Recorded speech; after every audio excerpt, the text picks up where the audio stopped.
Ledger last year. Every Oh, panel was turned into a Chaos. diatribe We're of chit live. chatting. okay, we're live, JD. Okay, hello everyone. My name is Rachel E. Kirk, and welcome to the Murder Hobo panel. Now, we're going to be talking about all things murder hoboing, but we're going to give it a little bit more nuance as well. It'd be like, why do characters kill? When do they kill? What effect does it have on them? Is it just going to be happy, stabby, happy? What kind of impact will it have on their character development? All that fun stuff, and maybe we'll mention some knives along the way. We're going to have a great time. So, what I'm going to start with, and I'm going to start with you, Joshua, is we're just going to go around, give me a line or two about yourself and what you are currently working on. Okay, I'm Josh Kern. I've been writing for since 2018 professionally, I guess. I started with a couple of spy novels and then moved on to Game of Gods, Dungeon Ilaria, and a few other series. My latest one was Cultivator series with Athon, and I just barely released covert espionage novel called Wetworks that Wetworks, just came out right? last Yeah. week. Yep. Yeah. One of my old covers, man, right there. But yeah, that's me. So Kaylin, take it away. Hi, I'm Kalen Wilkinson. I've only been writing for 3 years. I enjoy writing on very character-focused books. I've got 3 series out now: Forging Valorant, The Elementalist, and The Krampus.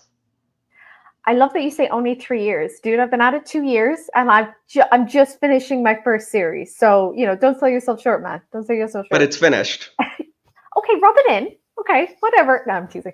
Jez. No, that's a good thing that you finished it. That's true. Jez. Hi everybody, I'm Jez Kaju. I started writing in 2019. Never had tried before, and my first novel was Brightblade. I've now got, I think, 24 books out, or thereabouts, and the latest one is The Age of Glass. There's a reason I'm on this panel, let's just put it that way. Murder hoboing is the way forward. Angry. Well, it's angry murder hoboing. You've got to have that important detail. And Mr. Jack Field. Miss Kirk, thank you for the intro. Hello, everyone. I'm Jack Fields. I write the Walking Shadows series, the first of which, Scarlet Citadel, here it is, has been released a little while, and people seem to really be enjoying it. So, yeah, it's published with the Legion Publishers, who I'm very grateful to be a part of. And speaking of gratitude, very happy to be here with such illustrious company. Hello, gentlemen. Hello, our fabulous moderator. Yeah, guys, stick that in your pipe and smoke it. That's an intro there. JD. JD Glasscock, and yes, that's my real last name. It's not a pen name. Why would you need a pen name when you've got such an epic name? I'm mostly known for Nocturne, so that's the series that kind of put me on the map, or whatever, I guess is what you want to say. My background, I only started writing novels maybe a little over 2 years ago. Before that, I did 3 decades of poetry, lyrics, and film. That's about it. That was lovely. And hey, by the way, Jack, don't let Jack undersell himself. He's probably one of the most linguistically skilled writers in this genre and in a lot of genres. So I wasn't gonna. Oh, don't get me wrong. I will sing all your praises throughout this. But do you know what? Since you offered up Jack as sacrifice, I'm gonna jump in there straight away. I just finished Scarlet Citadel. Stunningly beautiful book. Excuse me while I go pick my jaw up off the fucking floor, sir. And you know how you can tell some writers when they're writing, they have a little thesaurus next to them? Yeah, no. Jack is the thesaurus. Okay, he don't need any of your fancy words. He's got his own. I'll embarrass you more later, Jack. Okay, so to start off with 2 things. This is my second time moderating. So damn right it is. Damn right it is. Nocturne is absolutely amazing, and every success is deserved, by the way, JD. Delighted for you. So to start things off, 2 things. This is my second time moderating, so if it's a shit show, my bad. Second thing is that I am dying with a cold, and this is the size of the hot whiskey I have poured for myself.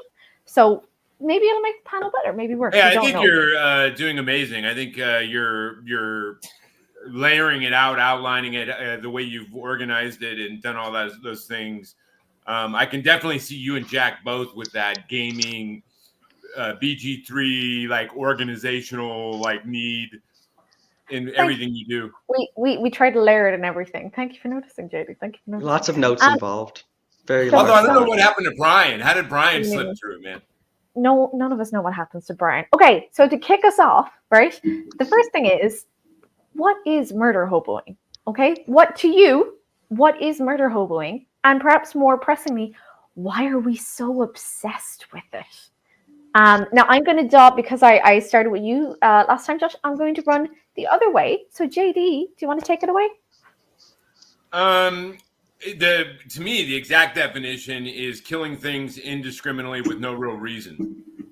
Unless you call the reason is I just need levels, and so therefore I'm gonna fucking kill everything near me. And why to are me, we obsessed? you just wanted a definition or what we thought is a definition. That was the question. Yeah. And why are we obsessed with it? I think it's intrinsically tied to the whole lit RPG system leveling D&D concept. So to get levels and to get experience and whether it be Dungeons and Dragons or role playing games or lit RPG, usually the easiest and quickest way, especially if you're a noob level 1, is to kill shit. So that is and the whole genre, the basic genre of lit RPG is derivative of Dungeons and Dragons with classes, levels.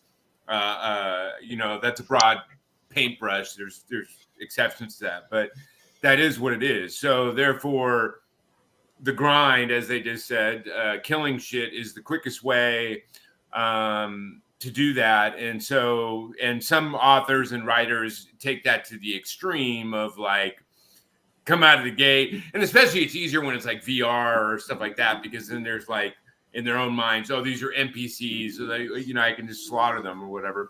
But then it also provides a fulcrum for whether the MC or support characters or other characters to deal with the emotional side of those actions. You know what I mean? So whether it's the MC, can you put a pin in that? Because I'm going to come back to you. Because that's going to be a big part of my next question. Judgment of it or whatever. Yeah. So yeah, I'm gonna ask you to put a pin in that. Otherwise, you're going to ruin all my questions. Good tool set. Okay, Jack. What is murder hoboing and why do we enjoy it? Okay, so murder hoboing as a term has its origins in Gary Gygax and Dave Arneson's Dungeons and Dragons, which has its signature in 1974. Why does it have its roots there? Basically, when they created the game and put it out there on the mass market, inevitably different player archetypes were going to emerge. People who like to optimize, people who like to be a general and kind of have a say in other people's progressions. You could have, for example, audience members who like to take a bit of a back seat, a cozy seat, and allow things to play out in front of them. Murder hobo means, like in that context, a pretty specific thing. It is someone who is motivated, as JD so fabulously put it, by the looting and killing loop, the gameplay loop of D&D. It's basically a question of onus and motivation, and it's used as a bit of a derogatory term depending on certain circles. Maybe it can be a compliment in other circles, rock and roll. But when it's used in a derogatory way, people generally are talking about murder hobos as they're not interested in storylines. They have no time for the narrative. They are purely about kill, beer and pretzels, have a good time. And when people say it as a compliment, they mean, well, I really quite like beer and pretzels and killing things. So in a TTRPG context, of course. When it comes to a literary sphere, a bit more difficult to nail down, might be semantic, and I'm quite interested to hear what the others think. But for me, it's basically Conan, Fafnir the Great Mouser, and to a certain extent, Elric of Melniboné as well. These sort of archetypal characters who are moved from place to place. A hobo, unfortunately, kind of a derogatory term for a homeless person, and murder as well mixed in there. Conan do be loving to kill things. So yeah, for a literary context, that's kind of where that roots itself. And why are we so obsessed? Power fantasy, I suppose. There's a great deal of vicarious enjoyment reading the Conan stories, the Fafnir the Grey Mouser stories, and Elric, where we can say, well, it's all in good fun. There's no element of actual threat here. Rather, the deaths of these like unambiguously evil individuals, it's kind of a little fun to indulge in because they're not grey to a certain extent. You know, Conan, when he cuts down a cultist, isn't really engaging in, you know, the moral ambiguity of, gosh, I wonder if that snake cultist had like a family. He's more concerned with indeed getting the treasure and escaping, and you know, all elements of that. So that's why I think we can kind of obsess with it, the vicarious enjoyment. If anyone is wondering, he writes as eloquently as he speaks. So that he writes exactly like he speaks. He writes exactly like that. So yeah. I loved that answer. Also, I love that I asked what the origins were, and I actually had no idea. Jez. In all honesty, I mean, I've got to say, first of all, just Maria, fine. Murder hoboing could be the extreme struggle cuddles. I love that content. That, Maria. I love that phrasing.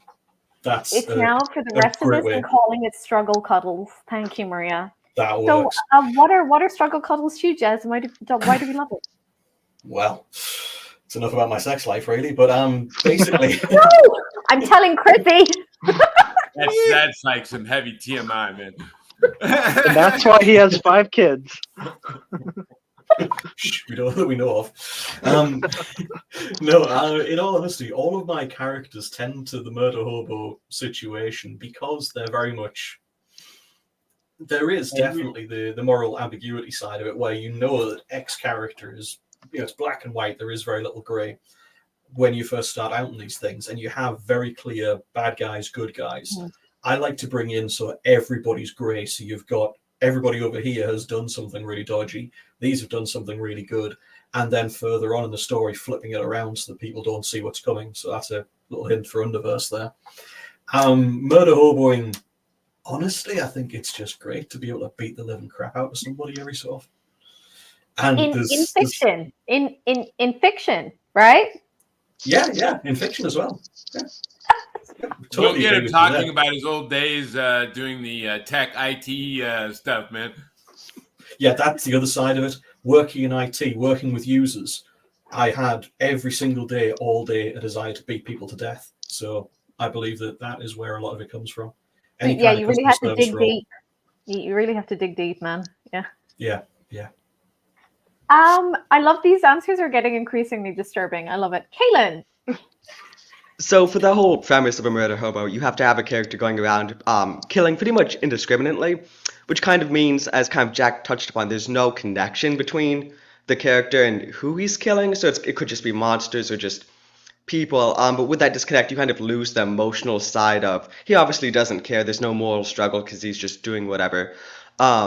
So I've never been prone to writing something like that because I feel that I'd struggle to give character from that, but it obviously works with lit RPG progression and, you know, boosting someone's level and increasing experience and stats. And so I believe that's kind of where it originates from, with the purpose is to just, you know, boost someone's power level and also give perhaps a demonstration of the power they've achieved and what their capabilities are.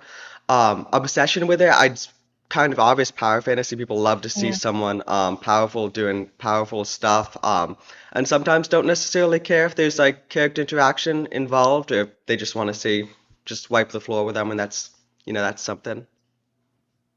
Right, and also a shout out to Kaylin, because I don't think you're old enough to drink yet, but you've got 10 books out. Depends which country, but yeah. In the States, you're not old enough to drink. You are in Europe, but you've got 10 books out. So fair play, man. Fair play. Joshua. Well, I'm just gonna cover like the. I don't think anybody else really covered it, but I mean, it's all about the loot for me. I mean, you're killing these people, and the loot is right there. It's free, so why are you passing it up? And so that's the integral part of the murder hoboing right there. So, my latest book.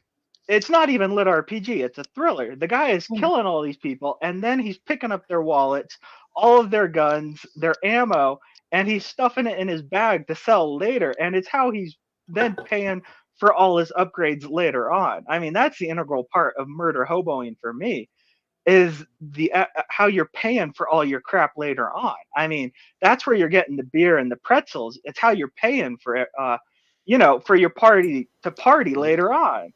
It's the integral part. I mean, come on. You're passing up the good stuff. You're passing up the loot. You're passing up the goblins whatever when you kill it. Why would you be doing that normally? So that's what it's all about for me. Yeah, it's just about the loot. So I love this because we've gotten so many answers. So we've got everything from fulfilling a power fantasy to IT worker trauma as an answer. About that. I used to do IT as well. Okay, so I'm sensing a theme, one that I didn't expect. So the reason I asked that is my follow-up question is, okay, so if you've got a book that is, for example, the whole thing, like killing, death, murderizing, power fantasy, that's a huge part of it. How do you make death feel meaningful? So if he's killing people left, right, and center, and you want a particular death to mean something, how do you balance that? How do you make it so I want this death to mean something, or I want this one to be important, versus against all the other ones that may have happened earlier on? Because I started with JD last time. Wait, or who did I start with last time? It was JD, right? Yeah. Joshua, I'm going to go in reverse order, if that's all right. Yeah, that's fine. I mean, it really depends on what you're going for. If you're wanting a cheap thrill, you can go for a trinket, a locket, a picture of the guy's daughter or something like that, and be like, okay, well, this has some sort of meaning. I just killed someone who has a family. If you want something deeper, then you can connect it to the main storyline where...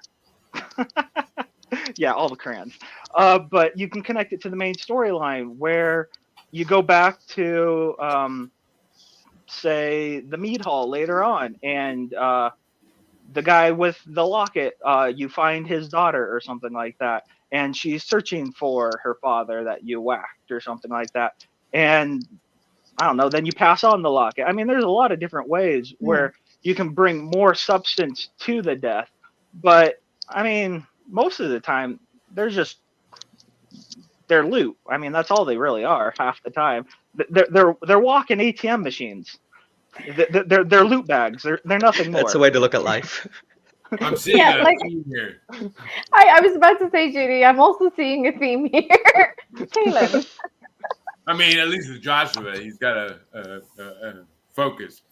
Oh, dude, I have no compunction against killing people in my books. What in Game of Gods, in book 6, the guy literally kills off like 1/3 of the population. Oh my God. I mean, he feels bad about it. Don't get me wrong, because he did it entirely on accident.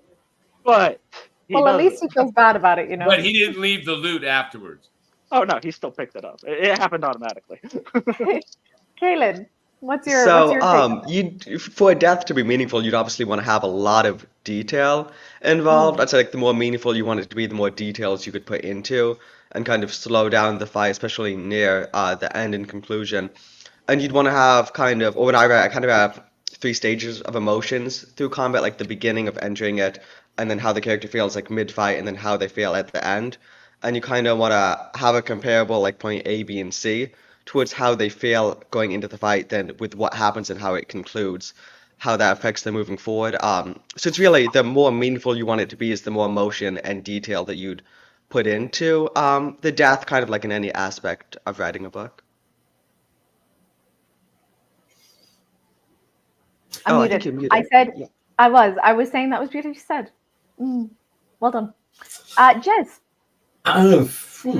For me, I think probably the discussion about the looking back at things, as Joshua said, where the characters, they meet somebody further on, they find the trace of, the person's locket or whatever.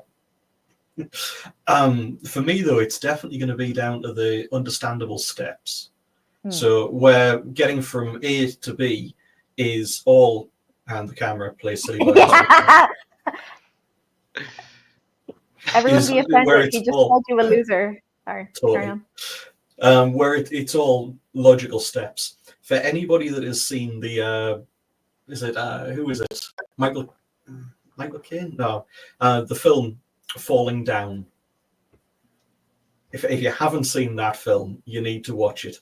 It is the most relatable film in the world for some of us, because I can totally see myself so many days of a week as the main character of Falling Down, where every single little step is totally relatable and understandable, and everything that character does is justifiable and logical. and yet he goes from driving to work perfectly normally one day to having a big bag of guns and killing people. Thank you. Sorry, JD, I love that you said thank you. Sorry, that just. Oh, sorry, I'm reading a comment and I don't want to type. Oh, sorry, I thought.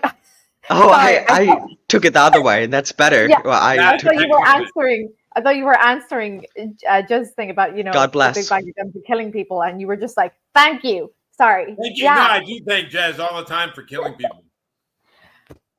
It makes Jack, me, it's a major part of his stories, and I like his stories. me too, a whole lot. Jack. Sorry, that made me laugh a lot. Okay.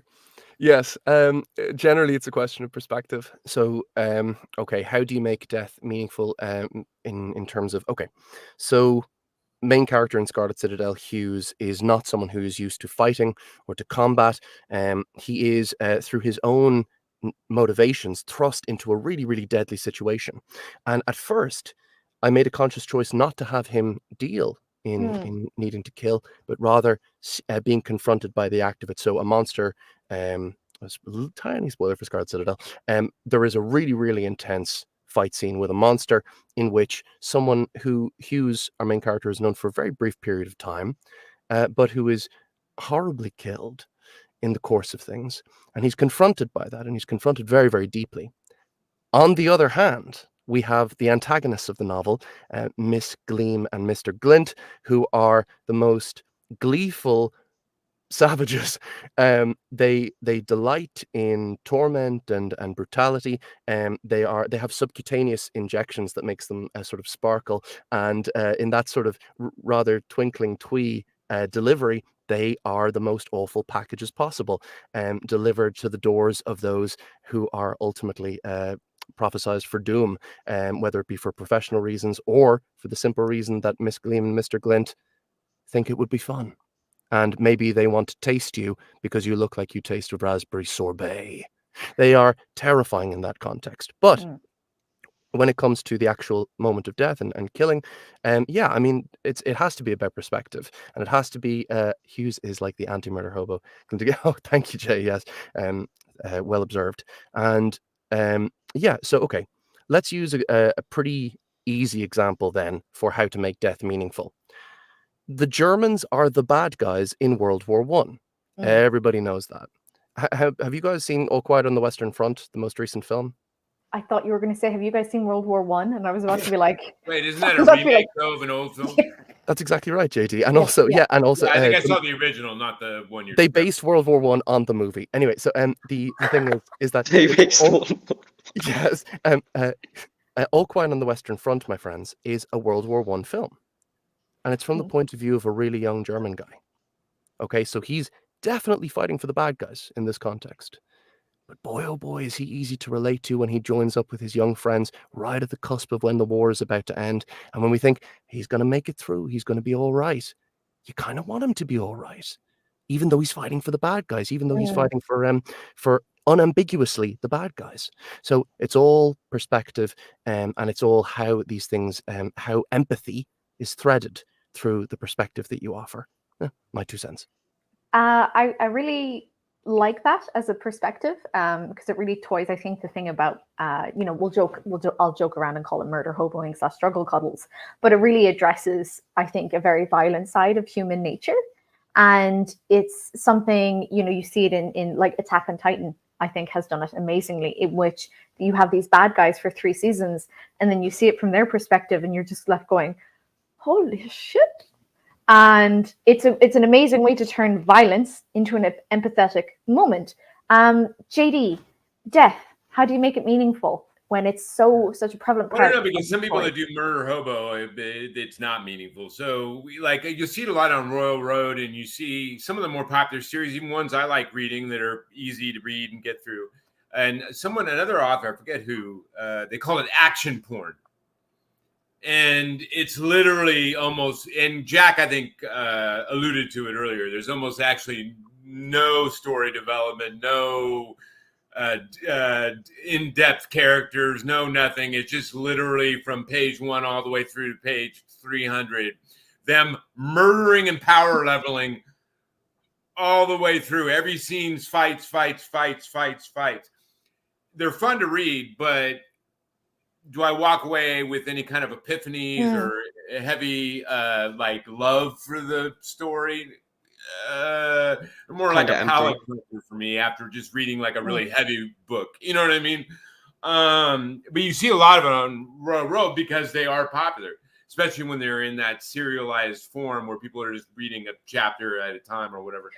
So for you, how do you make death meaningful then in your own? Well, I don't really tend to do the Murderhobo thing except from the villain, when there's violence, the villain standpoint. You know what I mean? Like my villains are that, but I just think it's the characters because so even with my villains, I like fleshing them out. I like jumping into their POV, and even though they're assholes and they're violent and there's not really they're not really good people, I still like putting reasons behind why they're doing things, their family, their past, their society, their culture, which is why I like jumping in their POV for a moment. Because when you flesh all of that out, it makes the conflict between them and the MCs more poignant, more powerful, more everything. I always said, and I said this a long time ago, and I really when I started writing film, but I take the same thing into novels because to me they're pretty much the same thing. Is I was never going to write a stormtrooper. I was never going to write a character that just goes, move along, move along. You know what I mean? Like, it doesn't matter how small or big the character is.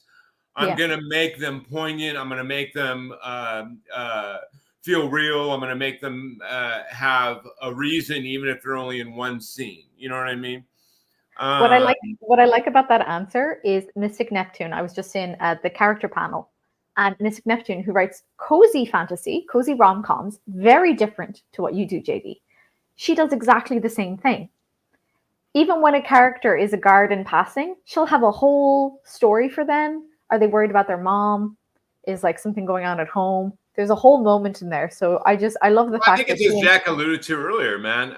Even evil people a lot of times have motivations and rational reasons for or backgrounds or history of why they're doing it. You know what I mean? Whether it's right or wrong is a whole nother concept or moralistic or whatever. But I'm sure alluding to World War II as opposed to World War I. Even Hitler probably had justified in his own head, whether based on historic or family drama or trauma or whatever it was, some justification. So even the most dark a-hole motherfuckers, they still somehow in their own delusional world justify what they're doing. And so when you flesh that out, kind of like the Red Wedding of George R.R. Martin, man. The only reason, and a lot of people have tried to pull that off, and it didn't work. The reason it worked for Martin was because he had made all of those characters on both sides so fleshed out and background and history and all of those things and unique personalities that's why that whole scene hits so hard. You know what I mean? So on a lighter note, what is the most fucked up thing you've had to Google? And I'm going to go in a different order. I'm going to start with you, Jez, mainly because I'm afraid of the answer. Honestly, I don't even know, but I think I am on so many watch lists at the moment. So sometimes when you're looking for something, you look for something on the internet, you find a million different responses. And some of them are appropriate, some of them are not, some of them are completely useless. It derails your writing stream completely. So I started using a system called Claude AI. And it's brilliant for this because you can ask it and it'll bring a load of answers. I'm banned. They closed my account and won't tell me why.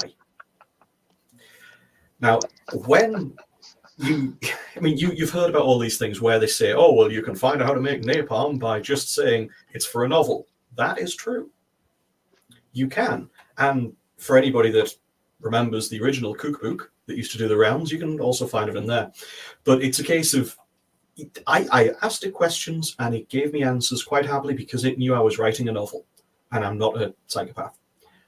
And I still got banned. And they closed my account. And when I messaged them to say, hey, can I just ask why I got closed? They refused to answer. So I don't know. I think the worrying thing is that I don't know which of the questions triggered that. I think there's definitely some, I think, Claude AI employees who fear that if they told you why, they wouldn't wake up the next morning, I think is the fear. How about you, Kaylin? There's a ton. What came to mind immediately was orphan percentages in various states. Another one was how much That blood was for someone can Village Chef, lose. right? That was for was, Village yeah. Chef, yeah. Another one was how much blood someone can lose before falling unconscious. But I mean, as you're writing, there are these things that you may not know, and you gotta check up on them.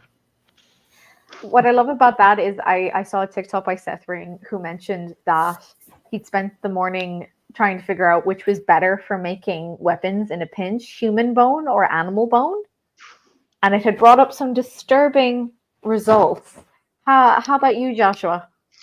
I don't know. I mean, I wouldn't really classify a lot of what I research and look up disturbing per se. I mean, I've looked up how to make bows, thermite bombs, poison gas. I mean, it's all like fairly normal for book stuff. I wouldn't say any of it's really all that disturbing. You can find it online. I mean, it's all in the anarchist cookbook and stuff like that. It's normal.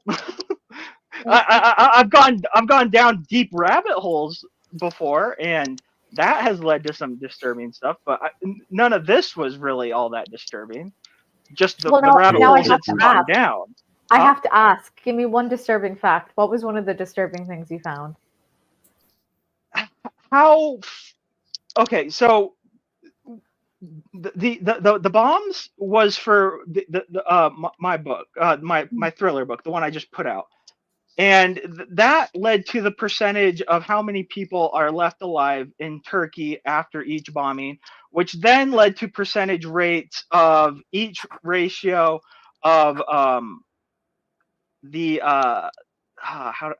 I phrase this, of races, which then led to family percentages, which then led to familial interactions in a certain way. Let's just put it that way. Jack, what's the most fucked up thing you quick, Jack? I'll lighten the mood with a story that jumped to mind. Stephen King has I have an answer to this, but Stephen King has a famous one. He was writing a story called Survivor Type, and it was about a guy who crash lands on an island, and he can't really use his legs very well, and he can't really find good sources of meat. And he has a lot of heroin that was on the flight. And Stephen King called his friend who was a doctor and said, "Hey, first of all, how's your Tuesday? Second of all, how much of a person could they themselves eat? Like, how much of yourself could you eat before you died?" And the doctor was like, "Steve, I can't keep answering these phone calls." So yeah, that was it's a great short story, Survivor Type. It's terrific, actually. But I have an answer for this, and it is the first novel that I really completed was called Dust Jacket, and it was purely a sort of a thing that I was doing to see if I could finish a story, and it was about an author who wrote a book and had to write a sequel, but got in a car crash and lost his memories. And I needed to see if there was actually really that sort of thing could happen. Like and I found out, yeah, there is. It's called acute encephalopathy. So if you can lose either your episodic or your somatic memories, I think it's called. Anyway, you remember all this shit, man. Literally, because I guarantee you probably like looked this up like 3 years ago or 4 years ago. It's about 8 years ago. But 8 years ago, and you literally remember all the terms. Yeah. Thank you. But let's face it, we'd never know if he was making this shit up because he's so believable. He could be making these words up, and we're all going, "Oh." Google. Dude, I can't even remember my characters' names. How are you remembering this? Dude, I did way too much weed in my life, man. There's no fucking way I would remember all that. But yeah, sorry, I'm apologies. I'm taking way too long on my answer. But it was a really interesting thing to find out about what can cause cranial injury that results in memory loss, like really like intense memory loss, like episodic, like you don't remember your place in the world or you don't remember the world itself. And there's like very, very specific reasons. You can have head trauma, which my main character had in that first novel, or really specifically, this is kind of weird, you can get encephalopathy from renal disease. So you can have something wrong with the renal system, and you can just develop memory loss like that. So quite disturbing in the connotations there. So that's my answer for that. Jack, I agree with Ryan. Yeah. I would say the only thing I've gotten more disturbing results when I'm actually looking for images for my cover artist. Because I design most of my cover art, and then I give him images of what I'm talking about, or examples or whatever, and then he takes everything I've done and he makes it. You know what I mean? And I'm like searching demons and bones and dead and death, and you know what I mean, and all this stuff, trying to every which way I can think of to get Google to throw up the images I want. You know what I mean? So, and I would say that more because I've read since I was like 5. You know what I mean? Like a couple books a week, 2-3 books a week since I was like 5 years old, and I'm now 53. So, I have, and then my life in general, I rarely have to look up stuff from a writing standpoint. Very rarely. You know what I mean? Like, because I joked to him about weed and all that stuff, but I've absorbed so much world, and in all the D&Ds and all the role-playing systems. I mean, I've absorbed so much that I usually have it somewhere in my brain, whatever I'm needing. You know what I mean? And I know how to write within my lane. You know what I mean? I don't try to jump into shit that I have no fucking clue You don't about. understand. If I do, I keep it simple and simplified, because me Googling all these extreme scientific terms and all that stuff, then I got to keep in that in the novel and the system. You know what I mean? Then I got to keep going back, and like, then they're going to want more elaboration on that. And it's like a pigeonhole. It's like a giant hole you're digging for yourself that you're going to like regret by book 3 or 4. You know what I mean? So I just try to keep it streamlined. Daniel, that's probably the only thing Bing is good for. No offense to us.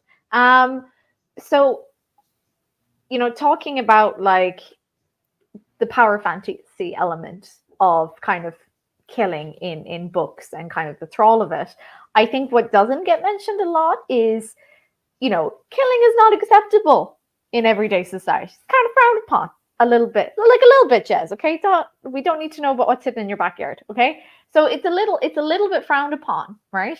But what I think people get a little embarrassed to say it is there's actually something really cathartic about reading these books. And do you find like something where I can't punch my boss at work, but I can read about a goblin getting decapitated, and that I feel like a little bit. I feel like I can go into tomorrow and I can go into work a little calmer because I read about a bunch of goblins getting decapitated. But don't you dare talk about a bare breast, man, because that'll fucking cause a shitstorm. Exactly, an eruption. So is there, for you, like, we talk about the reading it, what do you get out of writing it? Is it just, I write this for fun? Is it like, this is like therapeutic for me? Does it help you deal with like traumatic shit? Or are you just like, nah, Rachel, it's all about the loot?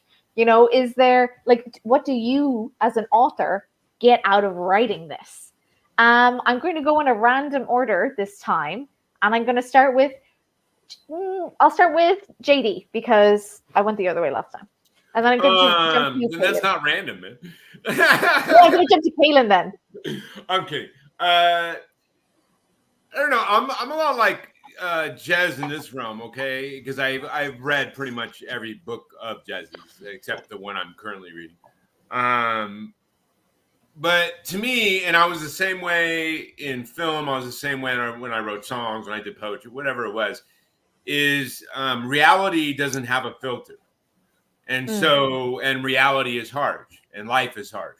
So literally, it doesn't matter what story I'm writing, I don't like having a filter. I like being as raw and as visceral as the story requires. I don't believe in gratuitous shit. To me, that's what weak-ass writers do when they try to make up for lack of skill. But does that make you feel, does that make reality easier for you to deal with? by doing that? Yeah, because I've dealt with life just like all of you have and everyone in the world has, and life is a harsh bitch, man, unless you were born with like a silver spoon in your mouth. And even then, I'm sure they have some kind of rich, harsh shit they deal with. But yeah, and so I think writing is always, I've been writing for 30 some years. It's always been the cathartic, and I'm mostly a loner. So it's always been a cathartic expression instead of holding all that shit inside me, a cathartic expression of getting it out there.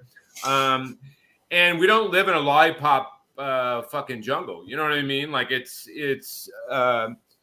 bones and graves and hard hearts, but it's also beauty and petals and flowers and love and all of those things mixed. So whether I'm writing about love or death or violence or sex or whatever the fuck it is, I try to be as realistic, unfiltered as possible, while still staying poignant and cognizant and moving of development of characters and story and all of those things. You know? My favorite quote so far has been "Life is a hard bitch." So that's what I'll be taking from this panel. Thank you, JD. Yeah, I don't have filter when I talk either. So I know, I love it. No, sorry, that's a compliment, man. Like, keep at it. Don't put no filters on. Kaylin. Yeah, that's a solid like 60% at least of why I write is like to deal with life stuff. And I'd say not so much Murderhobo is I might have one or two side characters who do that, but much more so in the way of I feel that it's a lot more impactful, or the way I'm good at writing, I feel, is a lot more impactful with like emotional states being impacted by killing versus just going out and just wiping the field clean for the ATM loot. But yeah, it's definitely a way to channel like friendships, relationships, like drama stuff. Just from you can channel that stuff into characterization and having characters go through a lot of traumatic stuff that then shapes them and changes them and might make them a bit more okay with killing closer to the third act of the book.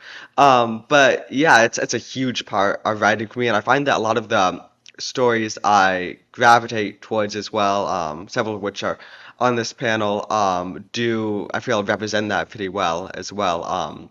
Kind of channeling a character's emotional state into that act of going out and taking someone out. Well said. I agree with all of that. Actually, I've agreed with almost everything you've all said, which is disturbing. Jack.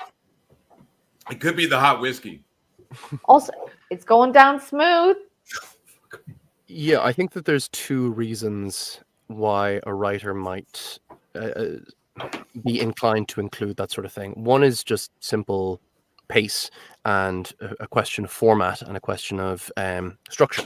A good fight scene that deals in some, intense graphic moments or some really kind of pacing, pulse ratcheting violence can be extremely good for the movement of your book. Michael Head has made a career out of it, and a pretty robust one at that. And that's useful. That's really useful, just technique-wise.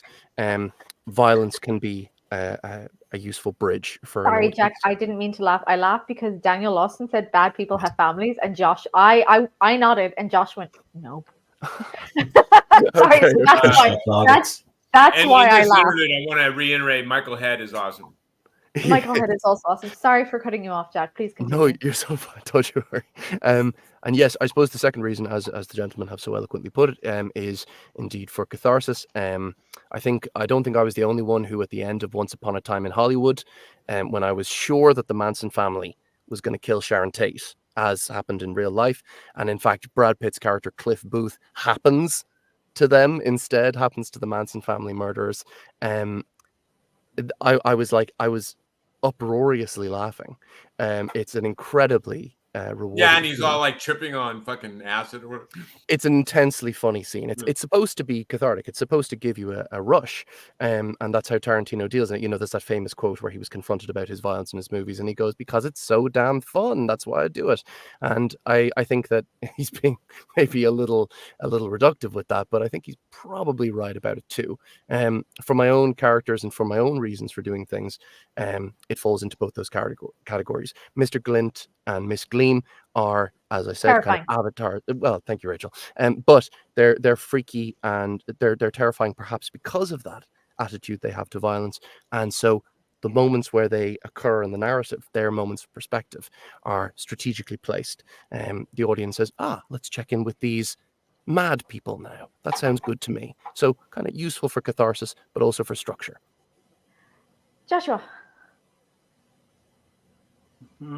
Let's see. What was the question again? I was about to say, if anyone needs a reminder, let me know. It's basically, I had a long spiel, but what it boils down to is like, is this like cathartic for you? Is writing about these really violent things, does it help you? Is it something that like find it's easier for you to deal with reality because of this? Yes, but generally that's why I have to start a new book series. Like with that's why I actually wrote my this thriller book, was because the action I was writing in all my other books wasn't quite satisfying enough. It wasn't quite the right sort of action I was looking for, because I generally write young adult, and I wanted something a little bit more visceral, I guess. And so I wrote my thriller, and then I moved on to a cyberpunk series, which you can find on Royal Road, and that one is a little bit more adult. And I could get lots of hands right now, but I was able to get more adult with that one. I was able to get more Murderhobo-y. I was able to get a lot more upfront than with all the action and with all the ideas I actually wanted to do with I lost my train of thought, with all the things I wanted to be doing. And I couldn't do that with the young adult stuff I wanted to do originally. And so, but it's definitely a lot, for me at least, it was definitely a source of release, I guess you could say, where it was just frustrating in certain ways. Life was building up, and I wanted to be writing a certain way and ideas, and I just couldn't do it with all my other stories. And it wasn't. So it literally was.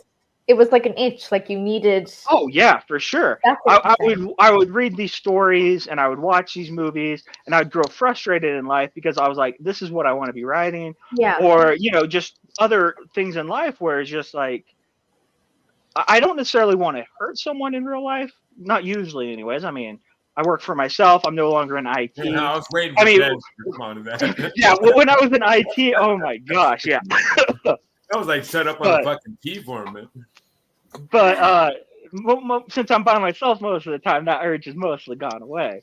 But yeah, it was something where I wanted to be writing a certain way, and I couldn't, and that frustration was building up until I actually did something about it. So that's cool. I love how everyone's been a little different in their answer, and I love the idea of it being an itch you had to scratch. Oh, yeah. Jez. Well, let's face it, there's enough therapy needs here for an entire show. No, in all honesty, when I started writing the way that I do and the way that my characters are quite simple, is because when I tried writing, I'd never tried writing before 2019, and I did it literally only because I was pushed to as therapy, and it was literally therapy. I was very much a big believer that, I'm a big burly bloke, I don't need such things. And I was pushed into doing it by both my doctor, by my wife, and then by Luke Chimlenko and Alaron Kong, who I'd been in contact with. And when they both pushed me to do it, and I thought, this is ridiculous, I'll just try it. And I discovered it massively helped. And it genuinely did massively help as a relief. And I had gone through some pretty traumatic events. I'd lost my career, I'd lost my background, I'd lost my body. I was physically very strong and quite big. And due to exposure to some chemicals, I had damage done that will never be healed. And it meant that I went through a period where I'd lost my sense of identity in a lot of ways. And because of that, when I started writing, it was very dark. I'd never heard the term grimdark before, but I was told afterwards that my stories are very grimdark because they're very bloody and dark and violent, and I'd never heard it all. Yeah, I tried writing things like Dakota and Alaron's books where it's a lot more upbeat. I genuinely tried writing those, and the stories that came out of it were just such a clusterfuck. I mean, by the end of each chapter, I was like, yeah, this is nothing like it. But then the other side of it is the best therapy is that, as somebody said in the comment there, I get paid for this fucker. And that really turns things around a little bit. So yeah, it is therapy. It is a wonderful therapy, and anybody else that's having a lot of issues out there, give it a go. Seriously, it's worth it. I love, by the way, kudos for mentioning therapy, because especially like there is, I think in grimdark, and like you have to be a badass and you have to be super strong and violent and etc. And I think it takes a lot to, as a grimdark writer, to be able to turn around and be like, yeah, no, I went to therapy and it was good. Like, so thank you for sharing that, Jez. Absolute kudos. So we have got 10 minutes left. So because I don't want to rush you guys for your outros, so what I prefer to do is do an outro, do your outro, say who you are, etc. And then I spend the last few minutes going through questions that people have asked, if that's all right. I need to sneeze. Bless you, my child. Oh, thank you. Oh no, there's another. Okay, can you quickly start saying who ye are, please? Like cleric and D&D. Is that what you were doing, Jez? You like jumped into your cleric. Did you figure out finally what your spells do, the sacred flame and all that shit? No, I just use a mace. I was about to say, I can already answer for him. The answer is no. JD, do you want to say like who you are, what you're working on, and where people can find you? JD Glasscock. I'm working on book 3 of Nocturne. Book 1 and 2 are out, and the Audibles by Wayne Mitchell are also out.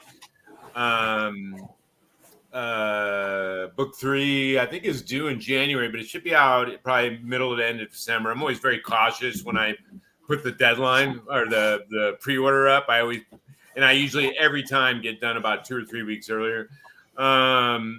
And then book 4 is already up for pre-order. Book 5 I'm about to put up for pre-order. So you can find me at, she just put it, stormcrowproductions.com is my website, my company website. So it includes the video game on Steam, my film shit, the books. And I'm moving to Portugal next year. And as soon as I move there, I'm going to finally shoot my first feature, which will be a female-driven mafia feature, which I feel like should do well in Europe. Oh, hell yeah. I'll be plugging the shit out of that. That sounds great. Jack. I was going to say, that does sound great. Yes, hello, and farewell. I'm Jack Fields. I wrote and I'm still writing the Walking Shadow series, the first novel, this one, Scarlet Citadel. And I noticed it behind Jez as well. Thank you, Jez. That's really, really nice of you. Thank you, my dude. And yes, the series is a mixture, a strange alchemy of, oh, this is a warm hug, but oh, there's something under the blanket here with me. It's intensely cozy, but also spooky. It's dramatic, and it's inspired by a great deal of writing by Terry Pratchett, Stephen King, and other sort of zany authors in that milieu. And I'm enjoying writing the series a lot. Not sure of the release on book 2, but hopefully an announcement soon. And the audiobook, I forgot to mention the audiobook. The audiobook for Scarlet Citadel is coming out reasonably soon, announced relatively soon. But yes, it's narrated by Neil Helligers and Tess Irondale, and I've heard their work on it, and they are remarkable. They really breathed beautiful life into my silly, goofy words, so made me happy. Anyway, yes. And I'm going to say it again. Jack is a linguistic maestro. He is literally beyond skilled with putting words together. So, if you like China Melville, any of that kind of fantasy, Jack is very up your alley. Jez, who are you, and where can we find you? What you're working on? Well, I'm Jez Kaju. I've got quite a few books out at the moment. One of them that's not mine, however, is this one. The reason I'm showing you this one is the little kiosk gremlin up in the corner. Oh my god, it's so interesting that you mentioned that. Oh, look what I happen to have in my hand. That's very kind of you, Jez. It's nice to turn to trilogy, third book. There's no ulterior motive, like they're both Legion authors or anything like that. No, there's no reason. My third book is out in 7 days, and that's the entire trilogy done. Anyway, sorry. Jez. Rach is also a very brilliant author and a even more brilliant spirit. So she's also terrifying. So of anybody on this panel, that if they get annoyed with you, Rachel is the one to be afraid of. Oh, sorry. I don't know what y'all are fucking talking about. All I get is cuddle Rachel. So I don't know. Maybe y'all should watch what you're throwing in her direction. Struggle cuddle. Sorry, I like Brady. I need you to be like my hype man. Do you do cons? Can I hire you to like be my hype man for a con? Like that would be great. Yeah, Because as the long as I rest don't of these- mind some KT inspired cuss words. Done. Not a fucking problem, man.